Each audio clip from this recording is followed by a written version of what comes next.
இந்த fried month இது எதுக்காக கொண்டாடுறாங்க? ஜூன் மாதம் பொதுவாக இந்த மாதத்தை வந்து நம்ம ப்ரைட் மந்த் அப்படின்னு சொல்கிறோம். பல இடங்களில் ரெயின்போ கலர் கொடியோட மார்ச் போகிறதும் அதோடு சேர்ந்து கொண்டாட்டங்கள், நிகழ்ச்சி, ஆடல் பாடல், பல்வேறு கல்ச்சரல் ஆக்டிவிட்டீஸ் பண்ணுறது, பேம்ப்ளெட் டிஸ்ட்ரிபியூட் பண்ணுறது, இந்த மாதிரி பல விஷயங்களை நாம் வெவ்வேறு இடங்களில் பார்த்துருக்க முடியும். ப்ரைட் மந்த்தை பொறுத்தவரை பாலியல் சிறுபான்மையினர்கள் அல்லது செக்ஷுவல் மைனாரிட்டிஸ் அப்படின்னு சொல்லுவாங்க, ஜெண்டர் மைனாரிட்டிஸ், அதே போல் பால் புதுமையினர், செக்ஷுவல் ஓரியன்டேஷனில் இருக்கக்கூடிய பல்வேறு அதர் ஓரியன்டேஷன்ஸ், அதாவது ஹெட்ரோ செக்ஷுவாலிட்டி அல்லாத ஹோமோசெக்ஷுவாலிட்டிக்குள்ளே டிஃப்ரெண்ட் க்ரைட்டீரியாஸில் இருக்கக்கூடிய நபர்கள், இவங்கெல்லாம் ஒரு அம்பர்லா டேர்முக்குள்ளே வர்றது தான் இந்த LGBTQ+ அப்படின்னு சொல்லக்கூடிய இந்த டேர்மு. இப்போ அதில் LGBTQIA+ அப்படின்னு சொல்கிறாங்க. அவர்கள் தங்களுடைய இந்த ஒடுக்குமுறைகளுக்கெல்லாம் எதிராக ஒரு மாதத்தை தேர்வு செஞ்சு ஜூன் மாதம், அந்த மாதத்தில் வெவ்வேறு பகுதிகளில் ப்ரைட் மந்த் என்கிற பேரில் அவங்க அந்த ப்ரைடை செலிப்ரேட் பண்ணுறது, தங்களுடைய செக்ஷுவல் ஐடென்டிட்டியை செலிப்ரேட் பண்ணக்கூடிய ஒரு நிகழ்வு தான் ப்ரைட் மந்த். ஓகே, இந்த ப்ரைட் மந்த் இது எப்போ இருந்து கொண்டாடுறாங்க? இது ரீசெண்டாக தான் கொண்டாடுற மாதிரி நமக்குலாம் தெரியுது. ஆக்சுவலாக அது எப்போ இருந்து கொண்டாடுறாங்க? 1969 ஜூன் 28 நியூயார்க் நகரில் ஸ்டோன் வால் அப்படிங்கக்கூடிய இடத்துல ஒரு பிரைவேட்டான ஒரு லோக்கல் மாஃபியா வந்து என்ன பண்ணுறாருன்னா, இந்த பாலியல் சிறுபான்மையராக இருக்கக்கூடிய அல்லது அன்றைய காலகட்டத்தில் டேர்ம் பண்ணப்பட்ட கே லிபரேட்டரியன்ஸாக இருக்கக்கூடிய இந்த ஓரின சேர்க்கையாளர்கள் உள்ளிட்ட ஹோமோசெக்ஷுவாலிட்டியில் ஈடுபடக்கூடியவங்களுக்காக ஒரு பார் நடத்துகிறார். இந்த பாருக்கு எந்த பிரச்சனையும் வரதில்லை. இந்த பாருக்குலேருந்து வந்து வரக்கூடிய வருமானத்தில் போலீஸுக்கு மாமூலும் கொடுத்துட்ருக்கிறாரு. நியூயார்க் போலீஸ் என்ன பண்ணுறாங்கன்னு சொன்னால், அந்த லோக்கல் மாஃபியாவோட ஏற்பட்ட தகராறுனால அந்த பாருக்கு வராங்க. அங்கே வந்து சோஷியலைஸ் ஆகி அவங்க கல்ச்சரலாக அவங்க வந்து ஃப்ரீடமாக ஃபீல் பண்ண ஒரு இடம். ஆக்சுவலாக இந்த சமூகத்தின் ஒடுக்குமுறைகள் எல்லாம் இல்லாத ஒரு ப்ரைவசியான அவர்களுக்கான இடமாக பார்த்த அந்த பாருக்குள்ளே போலீஸ் வருது. அத்துமீறி அங்கிருந்த நபர்களை எல்லாம் கண்மூடித்தனமாக தாக்குதலில் ஈடுபடுறாங்க.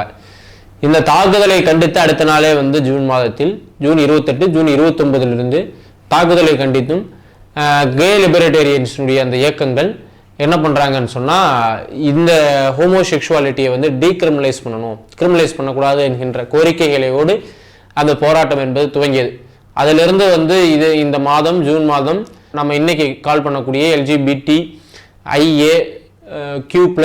அப்படின்னு சொல்லக்கூடிய இந்த ஹோமோசெக்ஷுவாலிட்டி அல்லது செக்ஷுவல் மைனாரிட்டிஸ், அதர் ஜெண்டர்ஸ், இந்த இதர பாலினத்தவர், பாலியல் சிறுபான்மையினர் மற்றும் வந்து தன்பால் ஈர்ப்பாளர்கள் உள்ளிட்ட இவர்களுடைய கோரிக்கைகளுக்கான போராட்டத்திற்கான மாதமாகவும், தங்களை ஒடுக்குமுறைப்படுத்துபவர்களுக்கு எதிராக தாங்கள் சுதந்திரமாக வாழ விரும்புவதை வெளிப்படுத்தக்கூடிய ஒரு மாதமாகவும் ஜூன் மாதத்தை தேர்வு பண்ணி எல்லா உலகத்தில் இருக்கக்கூடிய எல்லா நாடுகளிலும் ஏகதேசம் இந்த நிகழ்ச்சி என்பது ப்ரைட் மந்த் என்பது கொண்டாடப்படுது. இவங்களை சாதாரண மக்கள் எப்படி புரிஞ்சுக்கணும்? மக்களுடைய புரிதலை பொறுத்த வரைக்கும் அவங்க வந்து ரொம்ப பைனரியாக தான் ஜெண்டர்ஸை பார்ப்பாங்க, ஆண் பெண் அப்படின்னு தான் பார்ப்பாங்க. ஏன்னா அவர்களுக்கு கொடுக்கப்படக்கூடிய எஜுகேஷனும் சரி, அவர்களுடைய சமூக அறிவும் அவ்வளோதான் இருக்குது. இது வந்து நம்ம புரிந்து கொள்வதற்கு ஜெண்டர் ஸ்டடீஸ் வந்து ரொம்ப அவசியமானது. ஏன்னா நம்ம பைனரியாக XS chromosome for female, XY chromosome for the மேல் அப்படிங்கிறது ஸ்கூலில் பயாலஜியோடு முடிஞ்சிருது. ஆனால் நம்ம இதற்கு இன்னும் டெப்த்தாக நம்ம போகும்பொழுது இன்டர்செக்ஸ், அதாவது ஆணுடைய உறுப்பும் அல்லாது பெண் உறுப்பும் அல்லாத ஒரு பொது உறுப்போட அல்லது உறுப்பு சிதைந்தோ ஒரு குழந்தை பிறக்கும். அந்த குழந்தைக்கு வந்து ஆணுக்கான விந்து உற்பத்தியும் இருக்கும், பெண்ணுக்கான மாதவிடாய் சுழற்சியும் நடக்கும். இவங்களை வந்து நம்ம இன்டர்செக்ஷன் சொல்கிறோம். இப்படியெல்லாம் சமூகத்தில் குழந்தைகள் இருக்கிறது, ஜெண்டர்ஸில் இந்த ஒரு சிக்கல் இருக்குது. அதே போல் டிரான்ஸ்மென் அண்ட் டிரான்ஸ் விமன், ஆணாக பயாலஜிக்கலி ஆணாக பிறந்தோ அல்லது பயாலஜிக்கலி ஃபீமேலாக பிறந்தோ மேலாக வாழ்வாங்க, மேலாக பிறந்தவங்க ஃபீமேலாக வாழ்வாங்க. இது வந்து டிரான்ஸ்னு சொல்கிறோம். அதாவது அவர்கள் தங்களுடைய ஜெண்டர், பிறந்த ஜெண்டர்லேருந்து அவர்கள் வேறு ஒரு ஜெண்டரிலான வாழ்க்கையை துவங்கக்கூடியது, அது டிரான்ஸ்ஜெண்டர்ஸ் அப்படின்னு சொல்லக்கூடிய ஜெண்டர்ஸ். தென் இவங்கெல்லாம் வந்து ஜெண்டரில் இருக்கக்கூடியது. ஜெண்டரையும் தாண்டி செக்ஷுவாலிட்டிஸை பொறுத்த வரையும் தன்பால் இருப்பாள். நான் வந்து ஒரு மென்னாக பிறந்திருப்பேன், நான் ஒரு மென்னாக தான் இருப்பேன். என்னோட ஆட்டிடியூட், மேனரிசம் எல்லாமே நான் மேல் தான், எனக்கு எந்த பிரச்சனையும் கிடையாது. நான் எப்படி ட்ரெஸ் பண்ணாலும் எது பண்ணாலும் நான் வந்து மேலாக தான் ஃபீல் பண்ணுறேன். நான் வந்து எப்படி வேணாலும் இருப்பேன், சுதந்திரமான ஆணாக இருக்க விரும்புகிறேன். அதே நேரத்தில் நான் ஒரு ஆண் மீது ஈர்ப்பு கொள்கிறேன் அப்படின்னு சொல்லக்கூடியது தன்பால் ஈர்ப்பாளர்களுடைய கேமன் என்று சொல்லக்கூடிய கேமன். அதே போல் நான் ஒரு பெண்ணாக இருக்கிறேன், எனக்கு வந்து ஒரு பெண் மீது தான் ஈர்ப்பு இருக்குது அப்படின்னு சொல்லக்கூடியது நம்ம லெஸ்பியன்ஸ் என்று சொல்லக்கூடிய இந்த செக்ஸுவாலிட்டி. அதாவது நான் ஒரு ஆணாகவும் இருக்கிறேன், எனக்கு ஈர்ப்பை பொறுத்தவரை ஒரு ஆண் மீதும் இருக்கு பெண் மீதும் இருக்கு அப்படின்னு சொன்னா நான் பைசெக்சுவல் அப்படின்னு சொல்றோம். எனக்கு காதலிக்க ஆசை இருக்கு, நான் காதல் செய்கிறேன், எல்லா விஷயமும் எனக்கு பிடிக்குது, எல்லாமே ஓகே. ஆனால் எனக்கு பாலியல் உறவு என்கின்ற விஷயத்தில் நாட்டம் இல்லை அப்படின்னு சொல்லக்கூடிய ஏசெக்சுவல் அண்ட் ஏரமோனிசிஸ் இவர்கள் இன்னைக்கு இருக்காங்க. அதே போல் நீங்கள் நிறைய செக்ஷுவாலிட்டிஸ் இன்னைக்கு டெவலப் ஆயிருக்கு. ஸ்பைசோ sexuality, demisexual, pansexual, இந்த மாதிரி நிறையா செக்ஷுவாலிட்டிஸ் ஜெண்டர்ஸ் இன்னைக்கு இன்றைய காலத்தின் அறிவியல் வளர்ச்சியில் நம்மளால் அதை புரிந்து கொள்வதற்கும் அதை தெரிந்து கொள்வதற்கும் முடியும். இதை பற்றி நாம் தெரிஞ்சுக்கணும் அப்படின்னு நீங்கள் சொன்னால் ரொம்ப டெப்த்தாக நம்ம செக்ஷுவாலிட்டியோடு இணைந்த ஜெண்டர் ஸ்டடீஸை நாம் பார்க்க வேண்டியது இருக்குது. அப்படியான ஜெண்டர் ஸ்டடீஸ் பொதுமக்களுக்கு இல்லாத பொழுது சமூகத்தில் நிலவி இருக்கக்கூடிய உற்பத்தி முறை, அவர்கள் ஏற்கனவே கடந்து வந்த சமூகத்தில் இருந்தக்கூடிய மிச்ச சொச்சங்கள், இந்த விஷயங்கள் எல்லாம் எப்படி பார்க்கப்படுகிறது அப்படிங்கிறதோட தான் நம்ம அதை பார்க்கணும். அப்போ நான் இந்த ஜெண்டர் ஸ்டடீஸோட டீட்டெயில்ஸ்லாம் சொன்னேன் இல்லையா, தென் நம்ம அடுத்து போகும்போது இந்த சமூகத்துக்கே இதெல்லாம் புரியல அப்படின்னு நம்ம பார்த்தோம்னு சொன்னால், இன்றைக்கும் நாம் இந்தியாவை எடுத்துக்கிட்டோம்னு சொன்னால், இந்தியா என்பது முழுமையாக முதலாளித்துவ வளர்ச்சி அடைந்த ஒரு நாடோ அல்லது முழுமையாக நிலப்பிரபுத்துவத்தை எராடிகேட் பண்ண ஒரு நாடோ கிடையாது.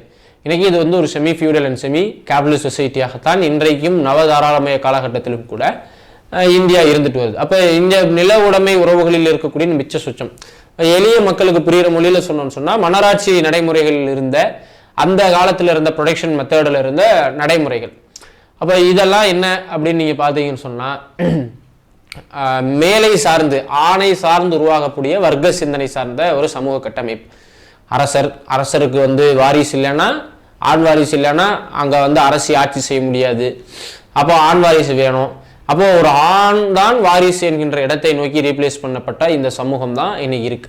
அப்போ ஆணுனா யார், யார் ஆண் அப்படிங்கக்கூடிய இந்த சமூகம் என்ன கற்பிக்குது? அதான் இங்கே ரொம்ப முக்கியமான விஷயம்.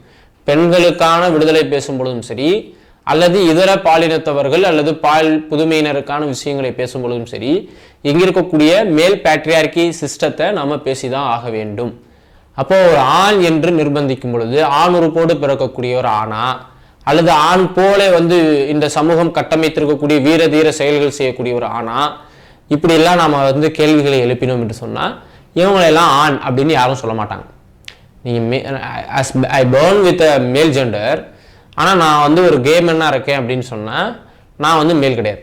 ஏன்னா இந்த மேல் பேட்ரியார்கி சொசைட்டியை பொறுத்தவரை ஒரு ஆண் என்பவன் ஒரு பெண்ணை அடிமையாக வைத்திருக்க வேண்டும். அதாவது ஒரு பெண்ணை டாமினன்ஸ் செய்யக்கூடியவனாக, தனக்கு அது மனைவியாகவோ அது எக்ஸ் ஆர் ஒய் எனி ரிலேஷன்ஷிப்பில் ஒரு பெண்ணை தன் கட்டுப்பாட்டு கீழ் வைத்திருக்கக்கூடியவனாகவும் ஒரு ஆண் இருக்கணும். அவன் தான் ஒரு முழுமையான ஆண். அப்போ நீ உனக்கு ஒரு ஆணுக்கு ஒரு ஆண் மீது ஈர்ப்பு வந்துருச்சுன்னா எளிமையான வார்த்தையில பொட்டை அப்படின்னு சொல்லுவாங்க. இந்த வார்த்தை எவ்வளவு மோசமான வார்த்தைன்னா, ஒரு ஆணை பார்த்து வேறொரு, இப்போ நான் என்ன சொல்றேன்னா, ஒரு யதார்த்தமா ஒருத்தர் இருக்கிறாருன்னு வச்சுக்கோங்களேன், அவர் ஹெட்ரோசெக்சுவாலிட்டியில் இருக்காரு. இப்போ இந்த ஹெட்ரோசெக்சுவாலிட்டியில் இருக்கக்கூடிய மேனை பார்த்து உன்னை பார்த்தா ஆலியா பட் மாதிரி இருக்குன்னு சொன்னா அவர் விரும்புவாரா? ஆலியா பட் ரொம்ப மோசமான ஆள்லாம் கிடையாது, நல்லா அழகான ஆள் தானே. ஆனா அவரை பார்த்து நீ ஆலியா பட் மாதிரி இருக்குன்னு சொன்னா ஏத்துக்குவாரா? அப்ப அதுதான் இங்க ஒரு ஆண் தன்னுடைய ஈர்ப்பால் ஒரு ஆணை ஈர்க்கின்ற பொழுது அவனை பெண் அப்படின்னு சொல்லக்கூடிய இடம் ஏன் வருதுன்னா, இங்க இருக்கக்கூடிய மொனார்கி அண்ட் பேட்ரியார்கி, மேல் பேட்ரியார்கி சிஸ்டம் ஏற்படுத்தியிருக்கக்கூடிய விளைவுதான். இதுதான் காலம் காலமாக பெண்கள் தனக்கு கீழானவர்கள் என்றும், பெண்களை தனக்கு கீழ் வைக்காதவனே ஆணே இல்லை என்றும் இந்த சமூகம் கற்பிக்கக்கூடிய நடைமுறை தான் இருக்கு. அப்போ இந்த சமூகத்தில் இதன் விளைவாக விளைந்திருக்கக்கூடிய இந்த மக்கள், பொதுமக்கள் எப்படி பார்ப்பாங்க?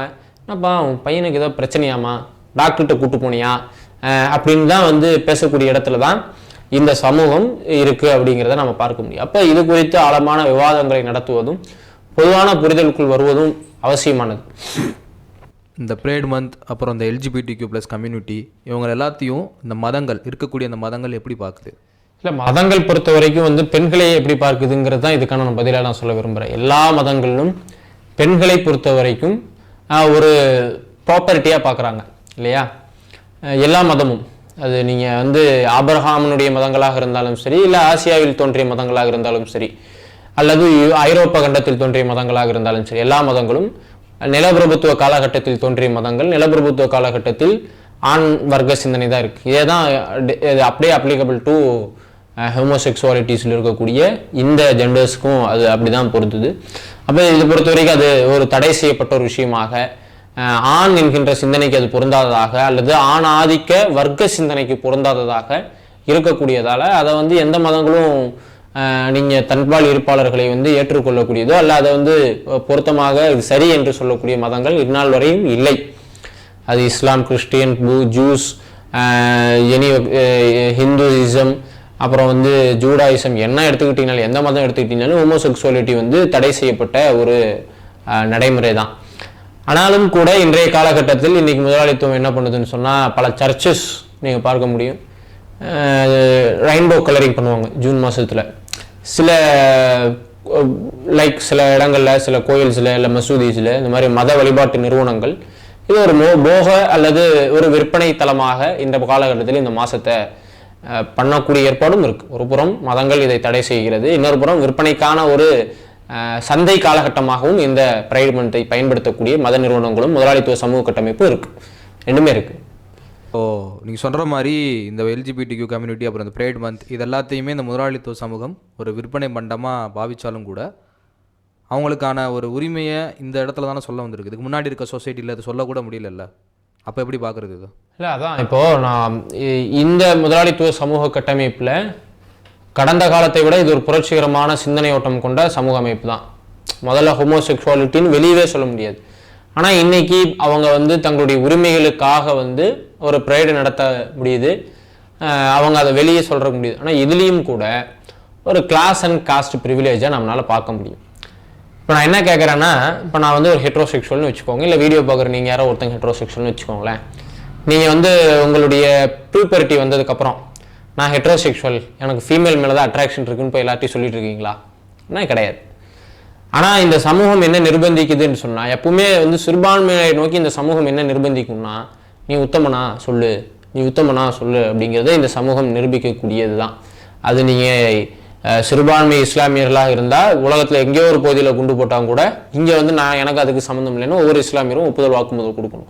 அதே தான் நீங்கள் செக்ஷுவல் மைனாரிட்டிஸ் பொறுத்தவரை எங்கேயாச்சும் ஒரு இடத்துல வந்து ஒரு செக்ஷுவல் மைனாரிட்டிஸ் கம்யூனிட்டி சேர்ந்த ஒருத்தர் ஏதாச்சும் பண்ணிட்டாருன்னா, அதாவது உதாரணத்துக்கு ஒரு திருநங்கை ஏதாச்சும் ஒரு பிரச்சனை ஆயிடுச்சுன்னு சொன்னால் இங்கே இருக்க எல்லா திருநங்கைகளும் அதுக்கு வந்து நாங்கள் அப்படி இல்லை அப்படின்னு சொல்லக்கூடிய இடத்துக்கு வரணும். இந்த மாதிரியான சிக்கல்கள் எல்லாம் இருக்குது. அந்த மாதிரி வந்து நான் ஓப்பன் அப் பண்ணிட்டேன், நான் கெயின் எங்கள் வீட்டில் சொல்லிட்டேன், நான் பைசெக்சுவல் எங்கள் வீட்டில், நல்ல விஷயம். ஆனால் இந்த சொல்லக்கூடிய ஆட்களாக இருக்கக்கூடியவர்கள் சாதாரண தொழிலாளி வர்க்க பின்னணியில் இருக்கக்கூடிய குடும்பங்கள் இருக்கக்கூடிய அந்த ஆணோ அல்லது பெண்ணோ இவங்க வந்து தங்களுடைய குடும்பத்தில் நான் கே, நான் வந்து பை அல்லது நான் வந்து லெஸ்பியன் அப்படின்னு சொல்றதுக்கான வாய்ப்புகள் என்பது இன்னைக்கும் 2023 வருடத்திலும் கூட கிடையாது. நம்ம கூட இருக்கக்கூடிய பல தோழர்கள் பேசுறது, அவங்களோட இருக்கக்கூடிய உரையாடல்கள் மூலம் தெரிஞ்சுக்கிட்ட விஷயம் என்னன்னா, நான் ஓப்பன் அப் பண்ணணும் அப்படிங்கிறது நான் கட்டாயம்னு சொல்லலை, யாரும் ஓப்பன் அப் பண்ணுங்கிறதுல அது அவங்களுடைய விஷயம், அவங்களுடைய தனிப்பட்ட விருப்பம். நான் எப்படி ஹெட்ரோசெக்சுவாலிட்டியில் இருக்கவங்க எனக்கு ஃபீமேல் மேல் அட்ராக்ஷன் இருக்குன்னு சொல்லணும்னு அவசியம் இல்லைன்னு நான் சொன்னால் அந்த மாதிரி தான் ஹோமோசெக்சுவாலிட்டி ஜெண்டர்ஸ்க்கும். பட் என்ன சிக்கல்னு சொன்னால், தன்னை சுதந்திரமான ஒரு ஹோமோசெக்சுவாலிட்டி மென்னாகவோ விமெனாகவோ அல்லது அதர் ஜெண்டர்ஸாகவோ நான் உணர்ந்து கொள்வதற்கு எனக்கு ஒரு காஸ்ட் அல்லது கிளாஸ் ப்ரிவிலேஜ் இல்லாமல் என்னால் அதை செய்ய முடியல அப்படிங்கிறதான் பார்க்க முடியும். ஸோ இதுலேயும் என்டையர்லி ஒரு சமூக பொருளாதார கட்டமைப்பு விதிகள் என்பது இதுலேயும் செயல்படுது அப்படிங்கிறத நம்ம பார்க்கலாம். அதை விட ரொம்ப முக்கியமான ஒரு விஷயம் என்னன்னு சொன்னால், இன்றைக்கி வந்து இந்த ப்ரைட் மந்த் வந்ததை ஒட்டி நீங்கள் அமேசான், ஃப்ளிப்கார்ட்டு, ஸ்னாட்ச், இந்த மாதிரி ஸ்னாப்டீல் எல்லா விற்பனை தளங்களும் ப்ரைட் மந்த்தை கொண்டாடுவதாக ஆடு விடுறான். ஆடு விட்டுட்டு சாதாரண காலகட்டத்தில் 300 ரூபாய்க்கு 200 ரூபாய்க்கு வித்துட்டு இருந்தால் ரெயின்போ டிஷர்ட்டை 1000 ரூபா 2000 ரூபாய்க்கு விற்கக்கூடிய ஏற்பாடும் இதே காலகட்டத்தில், அதாவது எல்லா நிகழ்ச்சிகளையும் விற்பனைக்கான நிகழ்ச்சியாக பார்க்கக்கூடிய ஒரு ஏற்பாடு தான் வந்து முதலாளித்துவ சமூகத்தின் ஏற்பாடு. அதுதான் மேடே, அதுதான் வந்து விமென்ஸ் டே. அந்த வரிசையில் இன்னைக்கு வந்து நம்ம பார்க்கக்கூடிய இந்த ப்ரைடு மந்த்தையும் முதலாளித்துவ சமூக கட்டமைப்பு ஒரு விற்பனை கலாச்சார பண்பாட்டு இடத்தை நோக்கி நகர்த்துது. நீ ப்ரைடுக்கு போறியா, ஒரு பேட்ச் குத்திட்டு போ, கலர் தொப்பி, நான் இதெல்லாம் போகாதேன்னு சொல்லலை.